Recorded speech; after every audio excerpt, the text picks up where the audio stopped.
Black activists from Marcus Garvey to Malcolm X to the Black Panthers all significantly challenged the myths about the American nation. They all fundamentally showed the inequalities inherent in America for African Americans, and their protests set about to establish their much-owed civic liberties of true justice and freedom. Furthermore, they displayed the racist nature of the nation and the harsh reality which remained, whereby traditional ideas such as the American dream or meritocracy weren't extended to all members of society. The significance of the rise of the Black Power movement was that it was fundamentally a different way of viewing the nation. The origins of the radical movement are seen in the work of Marcus Garvey, who identifies a separate declaration of rights in order for the salvation of black citizens. This can be seen as a challenge to the somewhat inherently racist and hypocritical nature of the Declaration of Independence formulated in 1776 under Jefferson. This is evident through the lack of equality and the remaining segregation inherent throughout America, despite the infamous point that all men are created equal. This led to the promotion of separationist ideas through the creation of an autonomous black-led nation. Fundamentally, these ideas challenged the traditional ideas about the American nation as a land of freedom, equality, and justice, as was demonstrated by the development of a separate Declaration of Rights for African Americans. Consequently, Garvey's ideas provided the inspiration for the rise of the Black Power movement, witnessed through Malcolm X's Message to the Grassroots speech and Carmichael and Hamilton's views on racism. Carmichael and Hamilton point out the subordination associated with the maintenance of racism, which enables black citizens to be placed and kept in an inferior position. They argue that through institutional racism by the white community enables black citizens to continue to be discriminated within society. These activists point out the inherent hypocrisy in the idea of America as an equal nation from the indisputable racism and discrimination which continues to be upheld.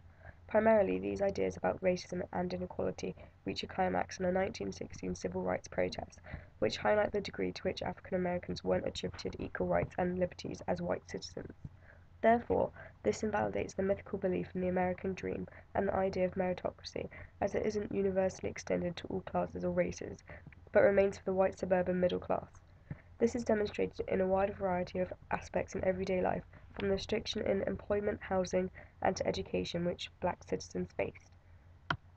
This racial discrimination began with the Supreme Court decision of Plessy v. Ferguson, which legalized segregation from the verdict of separate but equal.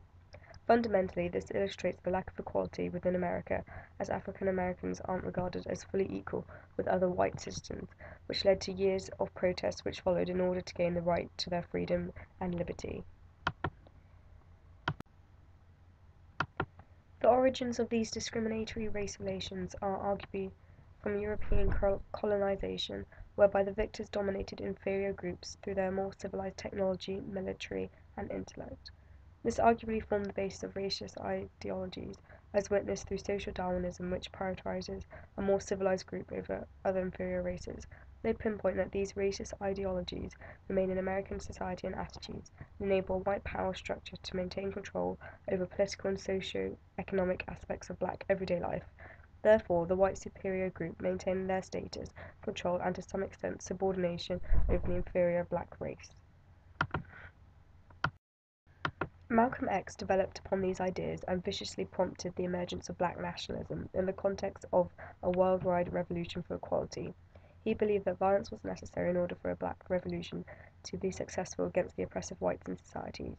He argued that the oppressive and discriminatory nature of the whites that had been evident throughout history, and America therefore treats black citizens as second class because they are no more than ex-slaves.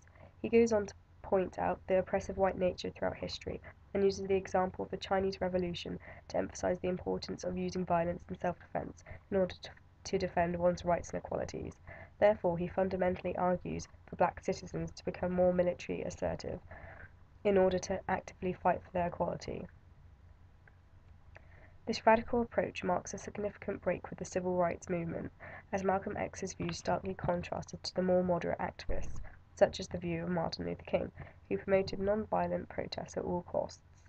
Lastly, Malcolm X was associated with the rise of the Black Power, which was evident within other black activists such as the Black Panther Party.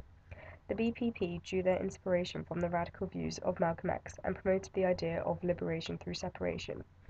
Once again, these separationist ideas have the impact of displaying the lack of equality and justice within the nation, which forces the emergence of such radical ideas promoting a split of society. Finally, Lightfoot and Lester raise an interesting point which places the Black Revolution in a greater global context. Primarily, they identify the problem within the capitalist ideology, as it separates society into the elitist and non-elitist groups based on income, which alienates the poor and oppressed groups.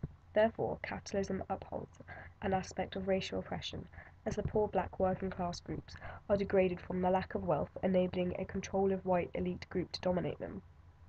This significantly questions the myth of upward mobility, whereby anyone can descend their socio-economic position and achieve higher, as the poor black working class remain in their current position due to their ideology of society, preventing them from social or economic climbing.